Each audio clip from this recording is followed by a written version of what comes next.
பிரசனை இறங்கும். இப்போ அந்த அனுபவம்.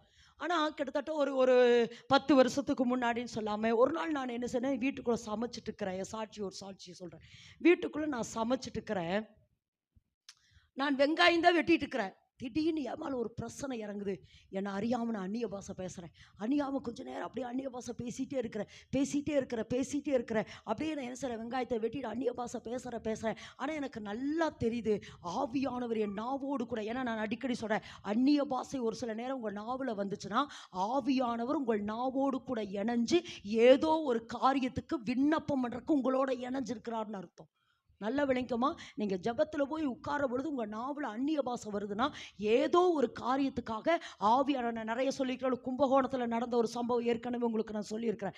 அப்போ ஏதோ ஒரு காரியத்துக்கு ஆவியானவர் விண்ணப்பம் பண்ண சொல்கிறான்னு அர்த்தம். அப்போ நான் என்ன செய்யல, நான் வெங்காயம் வெட்டிட்டு அந்நிய பாஷை பேசுகிறேன். அப்படியே அந்த ப்ரெசன்ஸ் முடிஞ்சிச்சு. அப்புறம் சமைச்சோம், சாப்பிட்டோம், தூங்கினோம். அப்புறம் என்ன செஞ்சா, வெளியில் ஊழியத்துக்கு போயிட்டு மறுபடியும் நான் நைட்டு ஒரு 9 மணிக்கு நான் வீட்டுக்குள்ளே வரேன். மறுபடியும் அந்த பிரச்சனை என் மேலே இறங்குது. நான் அந்நிய பாஷை பேசுகிறேன். நான் சோபால தான் உட்கார்ந்து இருக்கிறேன். அப்படியே அந்நிய பாஷை பேசுகிறேன். இப்போ நான் நல்லா தெரிஞ்சிச்சு, ஏதோ ஆவியானவர் என்கிட்ட பேச போகிறாருன்னு. என்னுடைய ஜப அறைக்குள்ளே போனேன். ஜப அறைக்குள்ளே போய் நான் முழங்கால் படிக்கிட்ட உடனே ஏசப்பா சொல்றாரு, பாழாக்குகிற அருவருப்பு. பாழாக்குற, அந்த அந்நிய பாஷையினுடைய அர்த்தத்தை சொல்கிறேன். பாழாக்குற அருவருப்பு.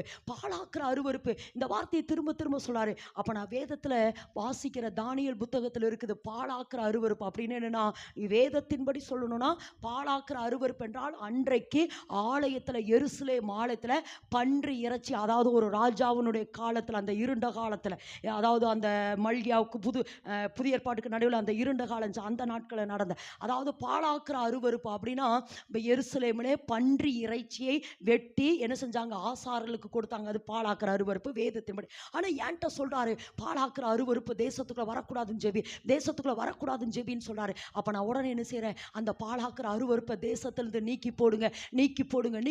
ஏன்னா நான் என்ன சொன்னாலும் அடுத்து என் டீமுக்கு சொல்லிவிடுவேன். இந்த டீமில் இதுக்கு முதல் இருந்த டீம், அந்த டீம்கிட்ட சொல்கிறேன், ஏமா தேசத்தில் கத்த சொல்கிறாரு, பாழாக்குற அருவருப்பு தேசத்துக்குள்ளே வருது, அதை எல்லாரும் நம்ம ஜெபிக்கணும்னு சொல்கிறாரு. நாங்கள் கொஞ்ச நாள் அது காரியத்துக்காக நாங்கள் ஜெபிச்சு முடித்தேன். அதனோட ரிசல்ட் என்ன தெரியுமா வந்துச்சு?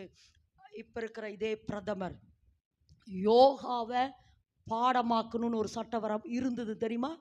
யோகாவை கம்பல்சரி என்ன பண்ணணும், பாடமாக்கணும். அது கம்பல்சரி. பிள்ளைகளுக்கு என்ன செய்யணும், அதை பாடமாக்கி அதாவது அந்த யோகாங்கிறது என்ன, அதனுடைய அர்த்தம் என்னன்னா, அதாவது நீங்கள் சாதாரணமாக எக்ஸசைஸ் செய்கிறதெல்லாம் வேறங்க.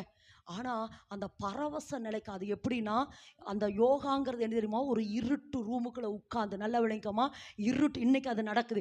இருட்டு ரூமுக்குள்ளே உட்காந்து பரவச நிலைன்னு சொல்லி தன்னையே இழக்க வச்சு, பரவச நிலைன்னு சொல்லி அந்த இருளினுடைய அதிகாரங்களோடு அல்லது அந்த வான மண்டலங்களோடு கூட இணைய பண்ணுறதா யோகாவினுடைய உச்சகட்ட நிலை.